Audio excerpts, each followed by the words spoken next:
You are listening to Keep Canada Weird, a weekly weird news roundup by the Nighttime Podcast. Hello, listeners, and welcome to the weekly Keep Canada Weird discussion series.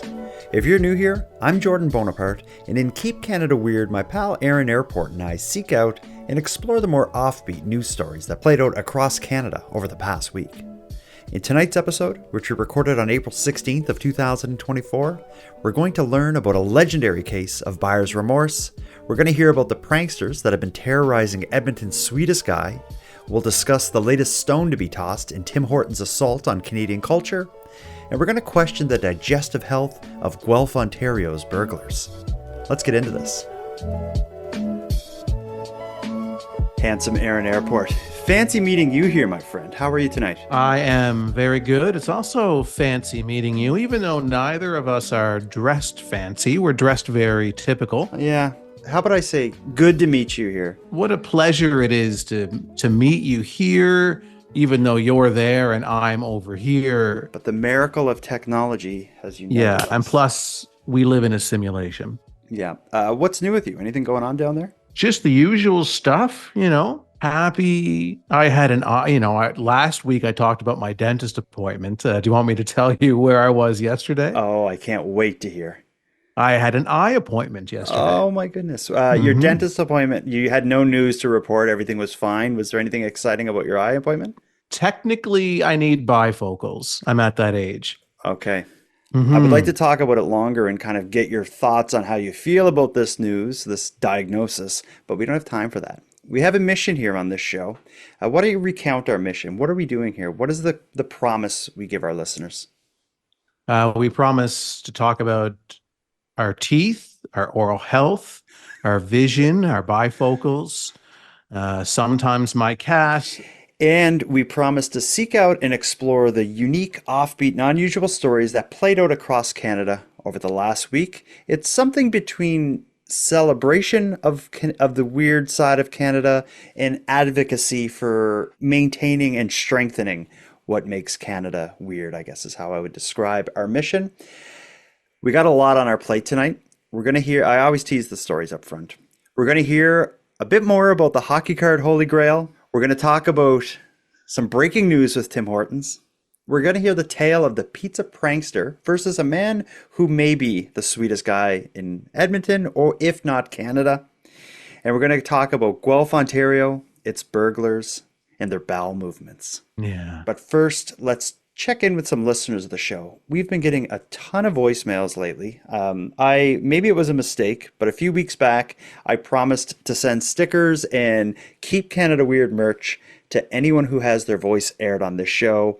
Listeners have been flooding to nighttimepodcast.com/contact in sending voice memos, and I have been running out of ink in my pens, addressing and stamping those envelopes. But it's getting exciting. I will tell you one little secret is I just got in the mail a stack of Keep Canada Weird temporary tattoos. So I'm excited to start getting a couple of those out. I think we could do something fun with those. But let's hear a voicemail. I got a couple that all connect to stories we covered last week.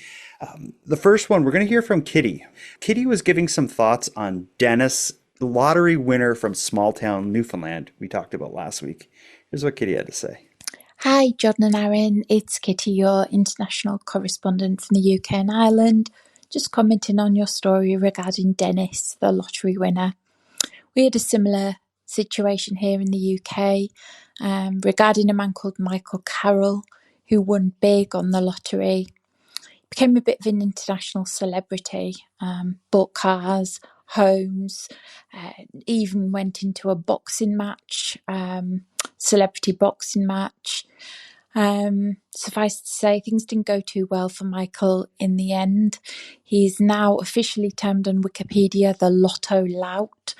I think he was caught firing steel balls from some kind of Mercedes or something of the sort, and he has now returned to his job as a refuge collector. Hope things go better for Dennis. Sounds like a really nice guy. And just to say, you're still my favourite podcast, and thank you both for great entertainment. I always find it interesting, like just the slight variations in words they choose. A refuse collector is a garbage man. Hmm. This man she's Yeah. describing, I went down a bit of a rabbit hole reading about him. He was a garbage man who won the lotto and famously just like blew all the money as quickly and publicly as possible.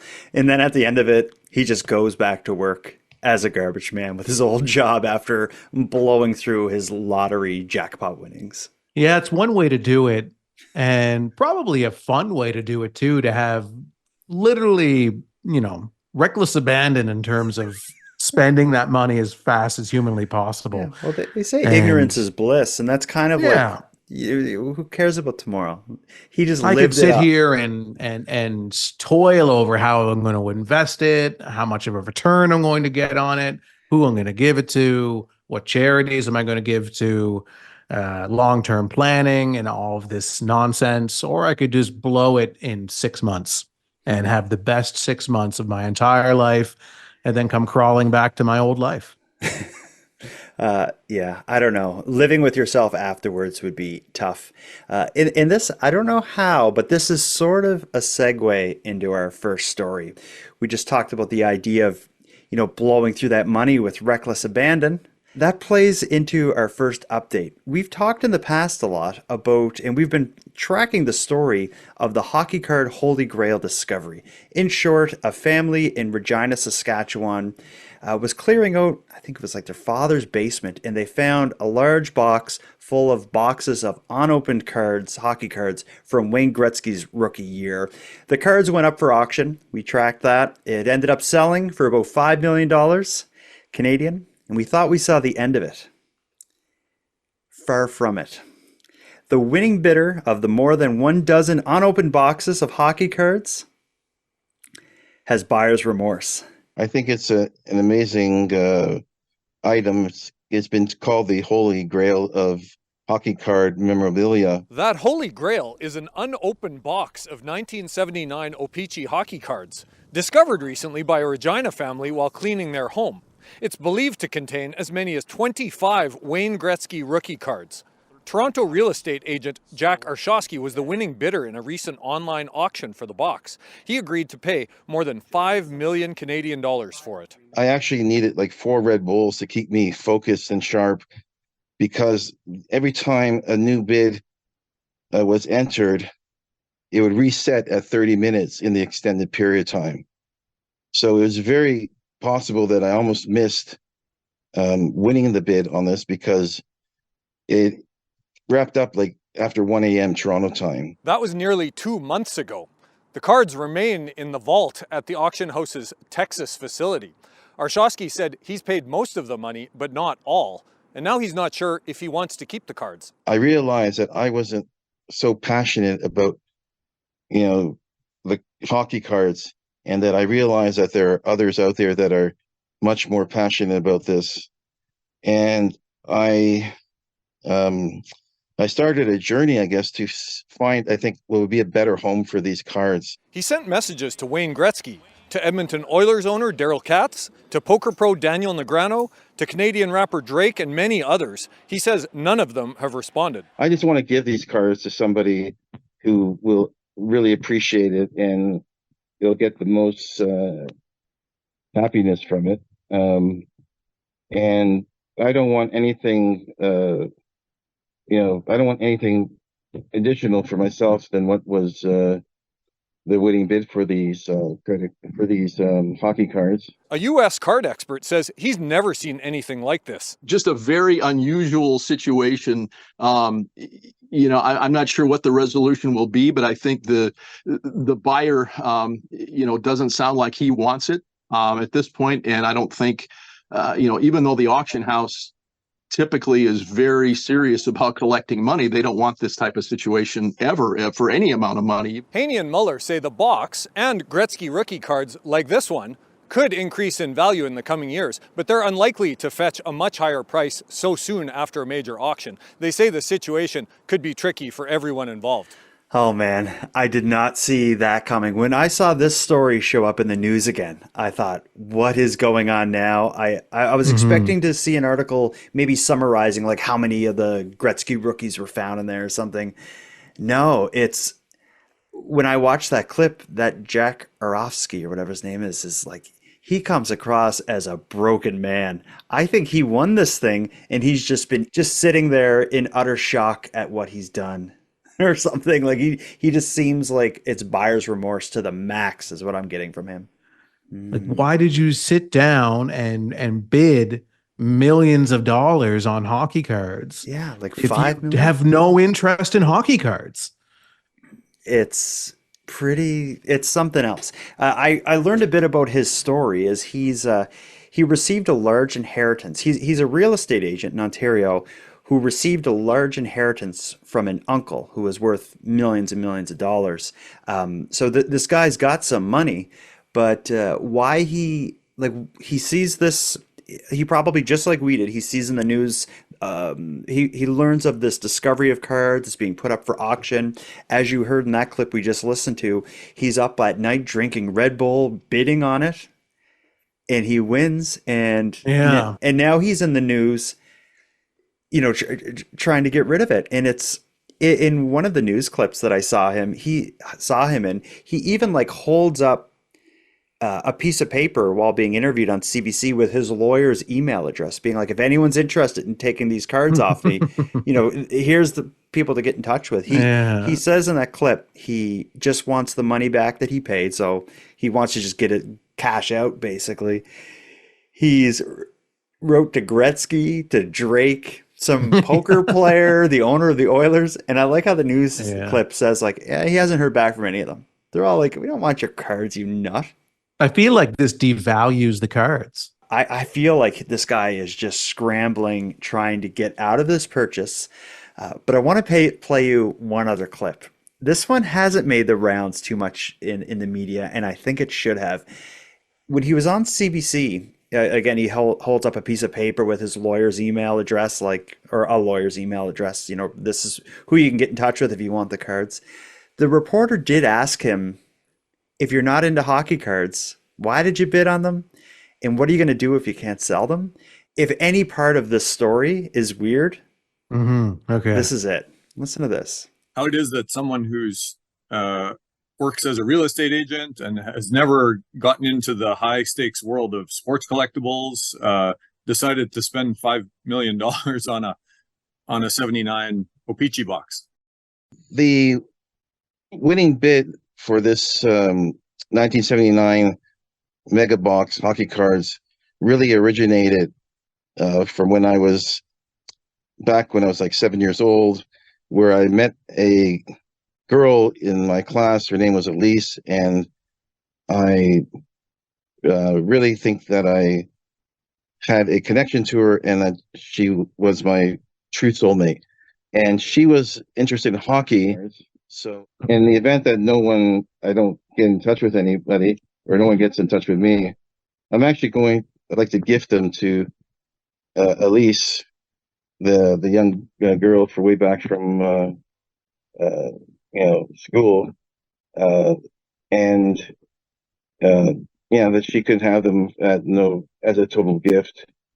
Because I throughout the years I actually believe that she was like my true soulmate. I still do, but holy cow. If you find a man out there and he's done something ridiculous, chances are it's to impress a woman. And this takes the cake. It seems to, like, I get his motivation now. Oddly enough, he seems to have like met what he believes to be his soulmate back when he was 7. He doesn't say whether or not he's been in touch with her at all over these years, but somehow this connection to Elise, or whatever her name was when he was 7, manifests itself as like, you're a 50-something, probably year old man with a bunch of inheritance. Let's buy a card because she liked hockey. And if they don't sell, we're going to find her and give them as a gift. I don't even know what to say, but if I was her, I would really have to think long and hard if I want this guy to know where I am to give me the $5 million in cards. If I were her, I'd be really insulted by the way he's gone about this. So he goes on, he sees these unopened boxes of cards that could contain, dozens of Wayne Gretzky rookie cards. and he thinks my soulmate Elise from when I was young loved hockey, and this would be a really great way to reconnect with her because I truly believe she's my soulmate. And so this could have been a romantic gesture if he bid on the cards For and her? then gave them for her and then gave Mm. them to her instantly. But instead, what he does, like a complete schlub, is that he bids on the cards, wins it using his uncle's inheritance, instantly regrets it, and desperately tries to resell the cards to anybody Like who he's will writing answer. emails to Drake. He's writing emails to anybody with a computer. Like, my name is Idiot. Do you want to buy my hockey cards? Signed, complete idiot. So, and she's probably seeing this all play out. And she's like, oh, that was that creepy guy from elementary school, kept calling me his soulmate and throwing macaroni and cheese at me every day at lunch. Like this guy. And when you look at the video footage of this guy, it looks like he hasn't slept in weeks. It's He's true. just He's a sitting there broken like, man. His eyes are bloodshot and watery. I just drank so many Red Bulls and thought about the love of my life who never was and the one that got away when I was 7. And then I just went into a blind bidding blackout and and woke up covered in boxes of Wayne Gretzky rookie cards and my bank account is completely empty. Like, this is so she's watching all this from afar, being like, if he calls me and tries to give me those cards and thinks that I'm going to go out with him, he's got another thing coming. Yeah. I just couldn't believe it when I saw that clip. I was like, because it was all so strange. And then you get to that and you're like, oh, it's one of those things. But yeah, it's always to get laid. yeah, That's the way. wow, that is End the of the long day, way yeah. to getting laid, you know? Yeah, he's been on the apps, like scrolling through Tinder and Bumble and all these apps and stuff, and he's just like, man, none of these apps are getting me laid. I've been to the grocery store, I've been hitting on women there, I go to bars, I hit on women there, and nothing is getting me laid. You know what I should do? I should spend. No, then he sees on the news like the auction for the cards. I know there's one specific person who I know that I'd love to be with, who loves hockey, and I'm going to spend millions of dollars on these cards. But then I'm going to show the world that I instantly regretted the decision. I'm going to try to resell them, and then I'm going to give it to her when she sees how completely and utterly desperate I am. Mm-hmm. In his defense, I don't put much merit in this, but he did say that after he won the bid, he heard an interview with like kind of the head of the auction house or something, who said the other bidders who lost were really disappointed that they didn't win. And he said, like, after hearing that, I realized, you know, I'm not that passionate about hockey cards. Someone else should have these. Yeah. Isn't the point to sell them though? Like, isn't that like, I know there are some people, like if you're extremely wealthy and you're a collector, then perhaps reselling the cards for a profit is not your motivation. Mm-hmm. But for a lot of people who want that box of cards that has all these Wayne Gretzky rookie cards in it, isn't profit the point? You would think. I think there's very few collectors who are going to pay $5 million for a bunch of unopened packs. And, you know, it's very much an investment. I think he's just trying to come out sounding good or something. But anyway, we got to move on. But I'm just shocked that this story showed up on our desks again, and I never would have expected this to be the context it would appear in. But we need to move on to some other stories.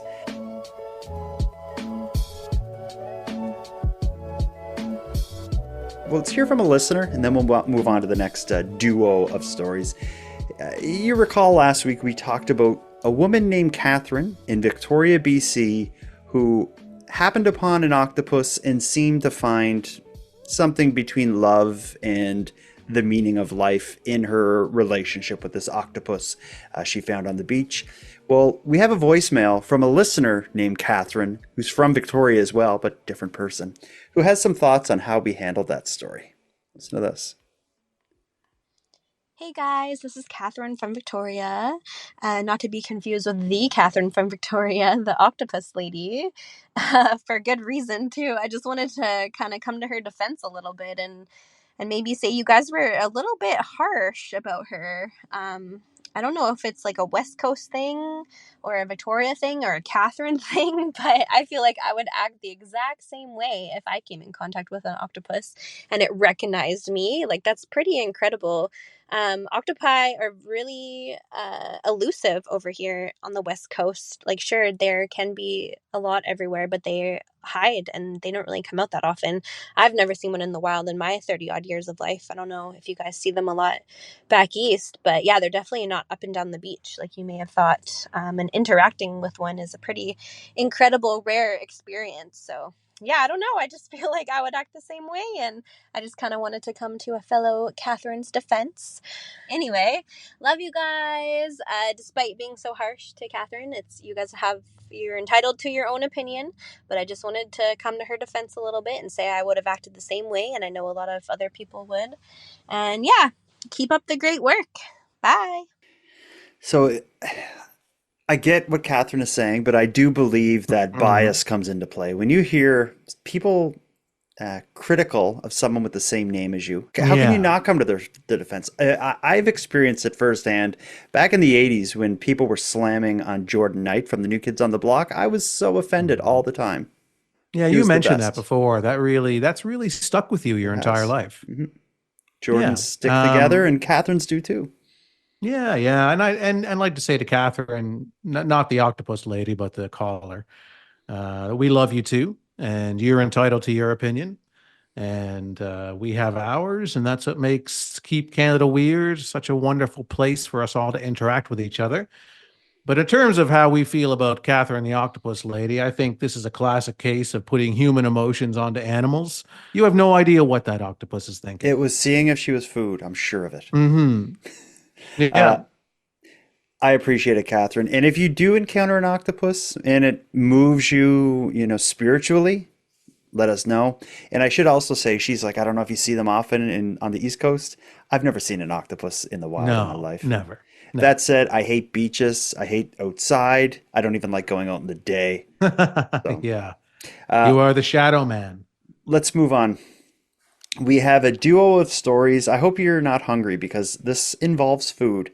Let's start with an update to not a story we've covered, but to a story that we are tracking and have been since the beginning of the show. We've come to refer to it as the Tim Hortons issue. For people who are listening from abroad, Tim Hortons is a popular coffee/baked goods chain in Canada that Aaron and I are heavily critical of. We're critical of their connection to Canadian culture. They market themselves as like Canada's favorite coffee shop, which they may have been at one time, but after changing ownership several times, they've lost their way. And at this point, their baked goods are horrible. Their coffee is horrible and inconsistent. And the marketing of their products and the way they kick out new products one after another is just, it's dizzying at this point. Mm-hmm. They have no idea who they are anymore. They want to be a fast food restaurant, but they're not. No. The Tim Hortons issue is quite complicated, but they're about to launch their next attack on our taste buds. Tim Hortons announced that they are launching officially their often discussed flatbread pizza. Tim Hortons is launching flatbread pizzas nationally in a bid to pick up more afternoon and evening customers. The chain says cheese, pepperoni, bacon everything, and chicken parmesan flatbread pizzas will appear on its menu starting Wednesday. The launch follows a 2-year flatbread pizza pilot that spans select Calgary, Greater Toronto, and Winnipeg restaurants. Tim's executives say the broader launch is meant to help get diners in the door beyond breakfast. Man, play that again. That's the You like that song? I love that song.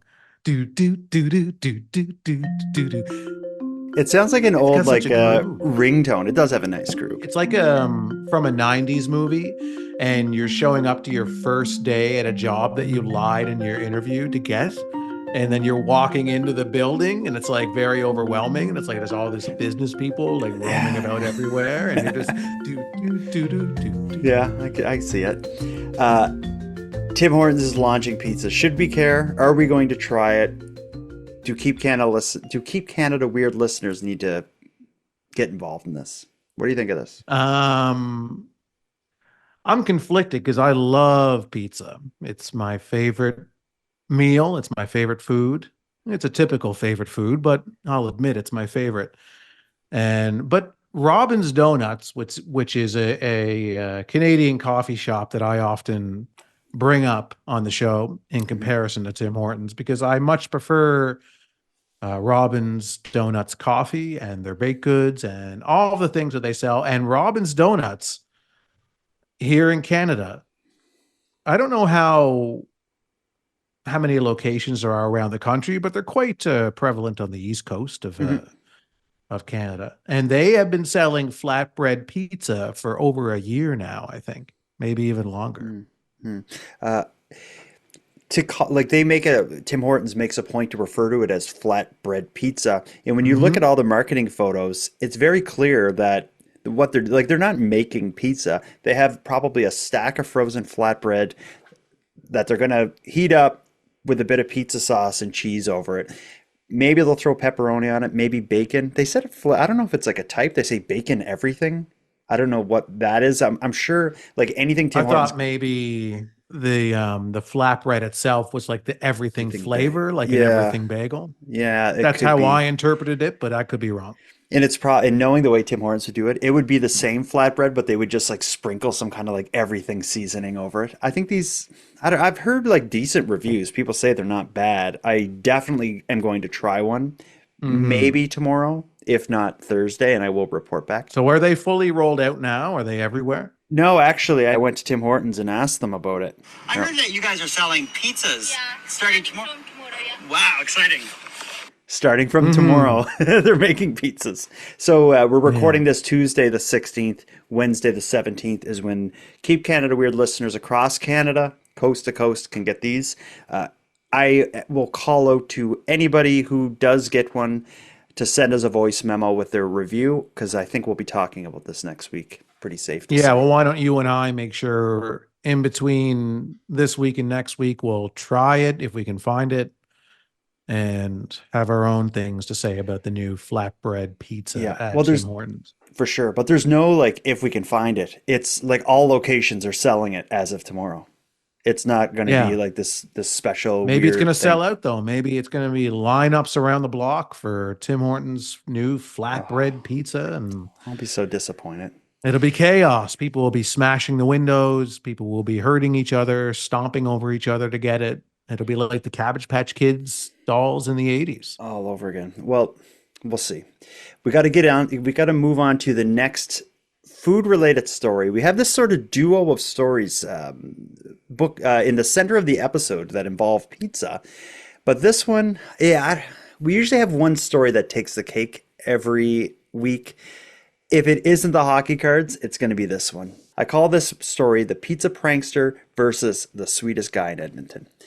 Many people love a hot, cheesy pizza delivered right to their door. But Justin Rybicki's love of the big pizza pie is being spoiled by a prankster. So every time I see Pizza 73 commercials, it gives me nightmares. In November, Rybicki was eating dinner at home when he heard a knock on the door. It was a Pizza 73 delivery driver with nearly $100 worth of pizza. The delivery was under his name and number. So I checked my emails and it had an order that I never ordered. So then we told him that it wasn't me that ordered the pizzas. Concerned that he may have been hacked in some way, he filed a police report, but the Pizza 73 deliveries did not stop. Several more in November and December, each one ranging from $70 to $150. Rybicki changed his number, but the pizza still came, even to his job here at Goodwill. So that's when we called the head office of Pizza 73 and told them to anyone with the name Justin Rybicki, cancel the orders. The prankster then switched to Domino's, ordering large pizzas and even lava crunch cakes. RCMP officer Troy Savinkoff says the prankster went to great lengths to hide their identity. The suspects that are ordering the pizza are actually obviously using technology to spoof his number, which they know. So when they call it, it's coming up as him. Savinkov, who used to actually work as a pizza delivery driver, says these fake deliveries are more of a prank to the one delivering the pizza. You're out, 15, 30 minutes worth of work delivering those pizzas. So, yeah, it would be certainly irritation, fortunately. Rybicki says he has no idea who could be behind these deliveries. He doesn't think it's an angry ex. I never dated anyone, so it's not bad. He estimates nearly $1,000 worth of pizza has went to waste. He says he's flagged his number at Domino's, so those deliveries should stop, unless they go to Pizza Hut next. I hope karma gets you someday and delivers pizza to your house. In the build-up of that, I really leaned on, like, maybe the sweetest guy in Edmonton. I love that guy. No, he seems like a sweetheart for sure. Who would mess with that guy? As I'm watching that clip, I'm like, I'm so pissed because on the surface seems like a nice guy. Mm-hmm. But here's the thing: when we tackle these stories, we're only getting a very short, surface level glimpse into the real situation. It's like an iceberg. In the water, it's like you're only really seeing the tip of the iceberg. Okay. Most of the iceberg is underneath the water. Okay. And I feel like it's that way with a lot of these stories where, someone can come across as the sweetest, most wonderful person in Edmonton or anywhere in Canada. But maybe, just maybe, this guy deserves it. I don't believe it. I think I think this guy has a heart of gold. I think he'd give anyone the shirt off his back if they needed it. I think there's just some evildoer out there that managed to get his information and are just screwing with him. And God knows why. My first thought is it's going to be an ex, but you heard him say right there in the clip, perhaps the biggest slap in the face in this whole thing is not only is he getting these pizzas show up at his door, but he's on television saying, I've never been on it. I've never dated anyone. They made him admit that. Yeah, I don't know. I mean, it's hard to say. It's hard to truly know someone from a short news clip, and to then cast a judgment in saying that this person doesn't deserve to have fake pizza orders sent to their house and their place of work. We don't know. We just don't know. We'd have to go boots on the ground on this one. Which we will, if called upon. We will go out there. Hey, if the funding comes in, we'll go and we'll go and spend 6 to 9 months with this man in his town, and we'll visit the pizza shops. Well, we'll go undercover and get jobs at the pizza shops. We'll talk to people who know them. We'll talk to everyone we need to, and we'll learn everything we have to about this story. And then we'll conclude, did this individual deserve to have fake pizzas and even lava cakes? As if that is like the most over the top part. Like the perpetrator moved to Domino's Pizza, where they ordered more pizzas and even lava cakes. Lava cakes. Will they have to call Pizza Hut next? We don't know. But I'm wondering, this guy has reached out to several local pizza shops, given his phone number and his name, and saying, anytime somebody calls to order pizza in my name with my number, it's fake. All right? It's fake. So what happens if he really wants pizza sometime? And now word is spread to all of the pizza shops in town that anybody who's ordering in his name on his behalf is a fake. He's never going to be able to get pizza again in his life. So just imagine this. Here's this tale of injustice. We hear in the news clip he's never dated before. Imagine he meets that special someone. He or she wants to come over and watch Netflix movies with him or something. They curl up on the couch, getting ready to spend a long night together of new experiences and probably a good movie. Wow. And she says, you know what? I love pizza. Let's order a pizza. We'll stay in, watch Netflix, and let's order a pizza. And he says, oh, shit. There's something about me you don't know. I'm not like the other guys you've dated. Yeah. I can't order pizza. No, it's always fake. And she Even when gets I up, want it, it's fake. and she gets up and storms off. Yeah. Uh, Well, if he waited long enough, I'm sure some fake pizza would show up at the door anyway. oh, He was like, "Oh, you want pizza? Just wait an hour or you may two. have I'm to sure spend the about night 9 of tonight. them will show up." Yeah. Yeah, you just stay over tonight. Oh, you like pizza? What about lava cake? Yeah, but, and truthfully, I think if you traced the story back, I think it would lead to online video games. If this guy plays video games online, I feel like that's where the trouble starts. There's this culture of like just getting people through video games. I bet if he plays like Call of Duty or Fortnite and he has his headset on, he's like yelling at people. That's what did it. It's either going to be girls, and he says he's never dated, or online video games. One or the other, buddy. Which is it? I agree with you. And maybe he's a jerk to these people online. Maybe he's an aggressive Call of Duty player and he just sucks the fun out of it for everybody. Perfect segue, Aaron. You know who sucks the fun out of it for everybody? The burglars of Guelph, Ontario, and their horrible bowel movements. This is going to be a gross segment, but we got to talk about it. The reason we're talking about Guelph, Ontario, its burglars, and their bowel movements is the result of a Guelph police media release. Just a couple days back, on April 10th, they issued a press release letting the people of Guelph, Ontario, and Keep Canada Weird and beyond know about an arrest that followed a break-in. You want to read the release? Will do. A Guelph woman has been arrested following a weekend break-in during which a large bowel movement was left behind in the victim's toilet. Just after 4 p.m. Saturday, police were called to a home in Edinburgh Road South. The owners had gone out approximately 3 hours earlier and came home to find several windows had been smashed.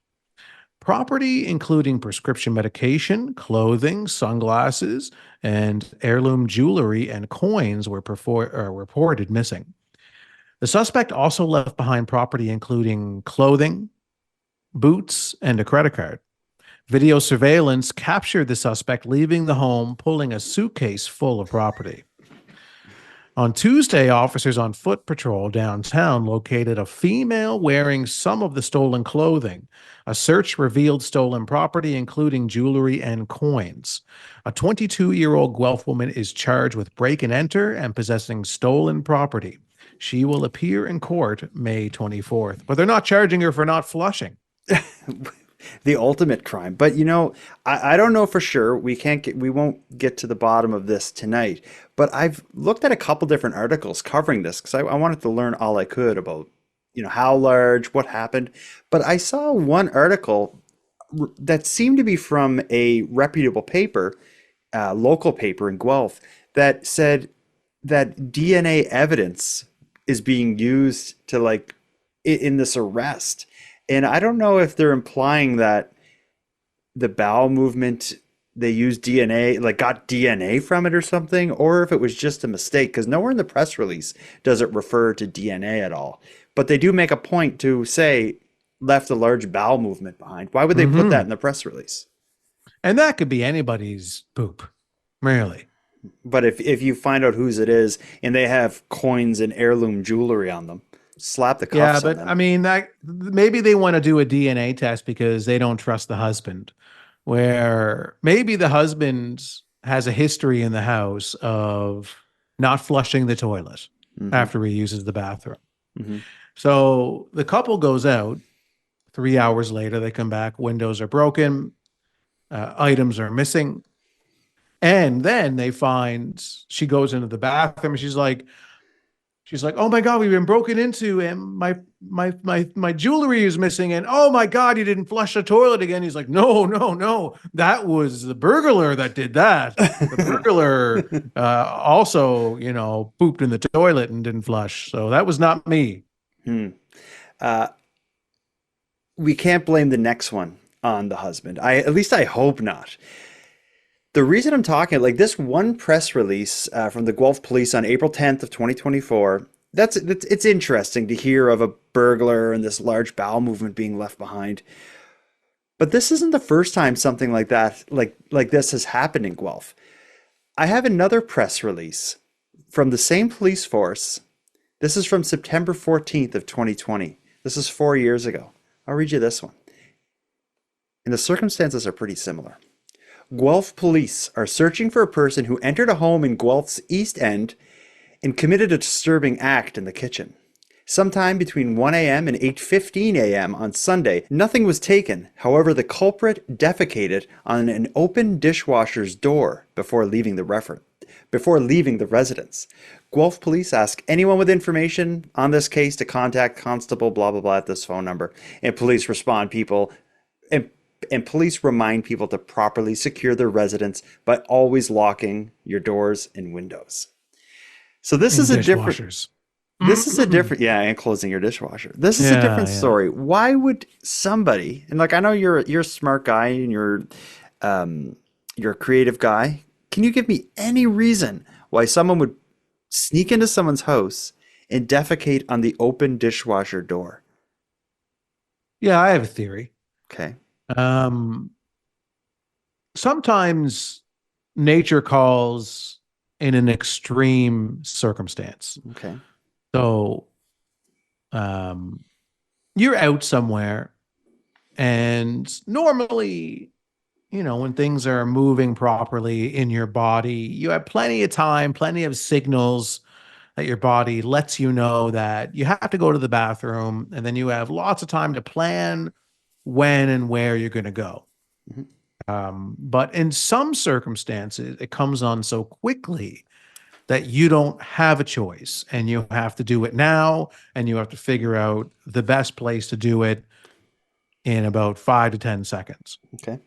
So imagine somebody's walking down the street, and this type of a quick response bodily movement in an extreme circumstance has to take place, and they don't know where to go.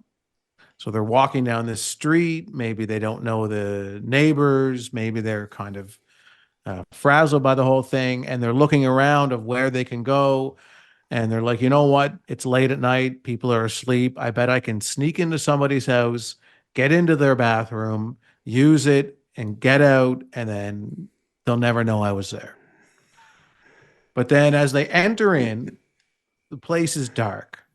And they don't know where they're going in the house. It's an unfamiliar house. They stumble their way into the kitchen, and they decide, you know what? I don't have time to find the bathroom. It's too dark, and this is coming out now. All that's in front of me is a dishwasher. I'm sure they would prefer to use the dishwasher as opposed to the oven or anything like that, because the dishwasher could clean itself. You could shut it, and you could run it through an extreme cycle and then bleach be done and with stuff, it. So maybe. yeah. So it'd be easier to clean than an oven or the floor. So they decide, I'm going to release myself into the dishwasher and then get out of here. So the whole thing, I guess, is a misunderstanding, really. If they had been able to come downstairs and wake up and encounter this person, they would get the explanation, like, I just really need to use the bathroom, and it's right there on your left. Problem solved.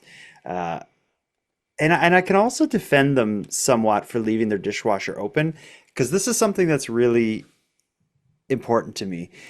I like my dishwasher, after I've run it, I take all the dishes out, and I like it to completely dry out. And if you shut the door of the dishwasher after you've used it, there's enough moisture in there that it can get a little funky. So if you leave it propped open overnight, it dries out, and your dishwasher is always fresh. I feel like this is a responsible couple or a responsible family who is drying their dishwasher out after use. Somebody tried to get in the house to use the bathroom and do the right thing. They made the last minute decision. Do I do it on the floor, in the oven, in the dishwasher? Or the kitchen sink. But you got to make that decision so fast because it's coming. I mean, everybody's been in that situation where it's coming whether you like it or not, and it doesn't care where you are. So you have to decide in a split second, where am I going to put this thing? Okay. I don't. We've talked enough about it though. Whenever we get into the topic of feces, I find it upsetting. Yeah, I really like it. I know you do. When I saw these stories, I was like, "Oh, this is going to be great for Aaron." Mm-hmm. Aaron's going to love this episode. But I think if anyone has, I looked for updates on this story. I could not find an arrest being made or any development on it. If there's anyone listening from Guelph that knows more about this, let us know. I'm curious. I would like to know what led someone to do this, but there's another mystery that I want solved, and I'm about to solve it. 2 weeks ago, we received a voicemail from a listener named Aaron. Aaron wanted some stickers, some Keep Canada Weird stickers. So she needed, in order to get them, she needed to get her voice on the show. So she sent a voicemail just saying, I want stickers. But since I'm here talking to you, I have a little mystery for you. Tell me if you know why my friend and I have an inside joke that involves me saying, your Peter is in the urinal. You remember this, of course. Yeah, yeah. You and I had our theories on what that could possibly mean. Last week, and we told her, we'll send you your stickers, but we need the solution to the riddle. She finally got back to us 2 weeks late, after we called her out last week saying we are not sending her any stickers or anything special until you let us know what it means. Here, Aaron has finally got back to us. Let's solve this mystery. Hey, Jordan. Hey, Aaron. It's Aaron from Alabama. Just calling back with the real story behind your Peter is in the urinal. I understand that you're holding my stickers hostage. So I do feel like I earned at least one sticker with my last call. But since we're being petty, this call, I think I'm earning my second sticker and a t-shirt. That'd be a size medium, but I'll be happy with a size large. I'll be looking forward to that package since you already have my mailing address. Okay, so the real story behind your Peter is in the urinal. I'm a healthcare worker. I was working in a rehab facility. I'm a physical therapist assistant. I had a patient, elderly patient, with some delirium. He was pretty confused. It's kind of normal, or can happen after somebody's been hospitalized and they're a little elderly, maybe have some Alzheimer's, dementia. And he had to pee before I could take him to his therapy sessions. So I took him in his room, pulled the curtain so that nobody could see him, and got him, my friend and I got him situated so that he could pee. And he kept telling me, my Peter needs to be in the urinal. And then he looked right at me. Now, I feel like I look like a female. I think it's pretty obvious. Not sure. It could be debatable. But this guy looked at me and he said, "You're a man, ain't you?" And I said, "Well, yes, sir." Feel like I needed to be in his world with him. And he said, "Then you understand, my Peter needs to be in the urinal." And I said, "Sir, your Peter is in the urinal." He didn't hear what I said, so I had to get a little bit louder each time I said it. Well, the last time I said it, I shouted, "Your Peter is in the urinal." And right after I said it, I turned and looked, and another family, so a family of a different patient, was walking right by his room. And so I just smiled and waved. So I guess those people probably know the story behind your Peter is in the urinal as well. Thanks, guys, for keeping Canada weird and keeping America slightly weirder. Bye. Our first guess, unless I'm mistaken, was the Peter referred to a penis. We got that part right.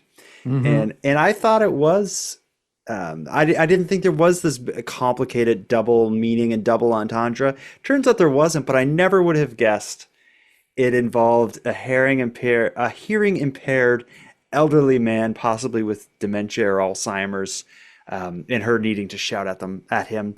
I must say though, after hearing about her job, I have so much respect for people who can do that kind of work. Could you imagine? Oh yeah, I know that's definitely takes a certain type of individual who's stronger than me and in It every has a way. stronger stomach. Like when you Yeah. think of like an old folks home, it's funny that this comes up because like my grandmother, who's like over 90, she's about to be moved from like an assisted living type arrangement to a straight up nursing home as of this coming Monday, like days from now. So someone like Aaron is going to be helping my grandmother use the bathroom and all those sorts of things. When the average person without the experience thinks of like a nursing home and stuff, you think of them like, bringing food and changing bed sheets and all this stuff. But no, they got to do like everything for them. They bath them, Everything. they help them Yeah. go to the washroom. I don't even want to list the various things they deal with. And it's, to do that kind of work for somebody who's, elderly, but, and, I have respect for them. Aaron, you will get your stickers, and I will send you something special. I don't know if I have any size medium shirts. Does that mean small, medium, like right in the middle? Yeah, yeah. I think it's I guess it's somewhere in between. okay, because I used to wear a schmedium. Now I wear a large, a marge. Yeah, I'm a large guy. Yeah, My regular shirts are like my button-up shirts are always medium, but my t-shirts are always large. Okay. Yeah. So I need a size marge. Aaron, it's on its way. But other Aaron, handsome Aaron, airport. I think we've covered all the bases here. Do you think we've been through enough? Yeah, I think we kept the country weird and we grew as individuals, and we talked about poop, and we talked about potential bifocals as well. What do you think is the story of the night? I'm going to tell you mine, I believe, is the Ryan, the victim of the pizza prankster. I think that one moment where he is forced to admit he's never dated on the news, I think that's like my moment of the week for Weird Canada. For Canada being weird last week. That's mine. What is yours? Yeah, mine's the hockey card fiasco, the regretful purchases of boxes of unopened Wayne Gretzky rookie cards for his potential or past soulmate From when he was 7. It's like, buddy, from when he was come 7 on. to eventually end up with that's a tale for the ages. That is that epic. soon will be a film. I think that'll definitely be a film of some kind. I just think what's so interesting about that is just the way we've been tracking that story without meaning to. It just there's always something that comes up. Yeah, it's been, we've probably talked about that hockey card auction, on 8 episodes in a row. It's probably come up pretty close to it. And then for it to get to this point, and it's probably going to come up again because I think this guy, my impression is he's going to do what he has to do to get out of buying those. We'll see. But maybe, I've read a lot online about this news coming out of his potential buyer's remorse. Maybe he's just going to bite the bullet and just be out the money now to avoid the embarrassment. We'll see. We'll see. And if his soulmate is out there listening, we want to hear from you. Oh my God, I would love to talk to her. Well, let's wrap this up. Anyone out there who has any thoughts, theories, opinions on anything we've covered tonight, go to nighttimepodcast.com/contact. Let us know in a voice memo. If your voice is aired on the show, after you hear it, email me at nighttimepodcast@gmail.com. Give me your mailing address, and I will send you something nice as a thank you. Handsome Aaron Airport, until next time. Jordan, until next time. Let's make a vow to seek out and explore weird Canadian news stories every week for the rest of our lives and broadcast our work live on YouTube Tuesday nights at 8:15 p.m. Eastern Time. And Jordan, until next time, with or without bifocals, I see you. I see you.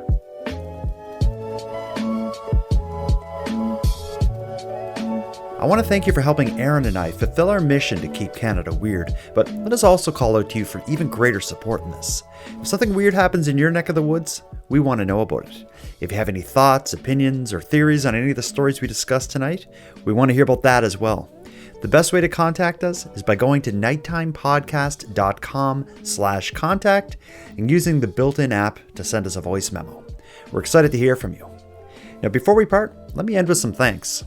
First, a big thanks to Aaron for sharing another evening with me and with you, the listeners of Nighttime. A big shout out to the internet's favorite cult leader, Unicole, who provides the show's intro and outro voiceovers. And lastly, but most importantly, a massive thank you goes out to each and every one of you listening to Nighttime, as without your interest and your support, this show would be as pointless as it would be impossible.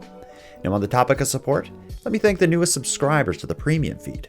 Kate, Eugene, and Kim, thank you for your generous support. For anyone else who'd like to help out the show, you can do it in a variety of ways. First of all, a premium feed subscription is just a couple dollars a month, and that money will fund the creation of new episodes, but the premium feed will also give you the episodes 2 days early, get them to you ad-free, and give you access to a full back catalog of episodes. You can go premium right now at patreon.com/nighttimepodcast. And even if you don't want to go premium, you can still support the show by telling all your like-minded friends why they should listen. Spreading the word is very much appreciated. Now, until next time, take care of each other, hug your loved ones tight, and let me know if you see anything weird. Keep Canada Weird is written, hosted, and produced by the Nighttime Podcast. And now to our viewers and listeners everywhere. Good night. Hey there, Jordan and handsome Aaron Airport. It is me, Lawrence, from Vancouver, the Owl Guy. I seem to be a regular call-in, but I just had to call in after your recent episode of Keeping Canada Weird, and I wanted to talk about Catherine and her new husband, the octopus. There is a show on Netflix called My Octopus Teacher, and it is so good. It has 93% Rotten Tomato likings. It is filmed in South Africa, and it is about a diver who, when he's diving, meets a female small octopus, and he follows the life of her for 1 year. And it is fantastic. It's so well done. It will give you a newfound respect for how an octopus and a human can be in contact and essentially become friends. It's so well done. I highly recommend it. I think for you, Jordan, your kids will like it too. And I'm sure there's people listening that have seen it. It's so well done. So if you can, try to give up Catherine the kook and her husband the octopus and go for this. It will give you just a newfound respect for octopus. Have a great week. Keep Canada weird.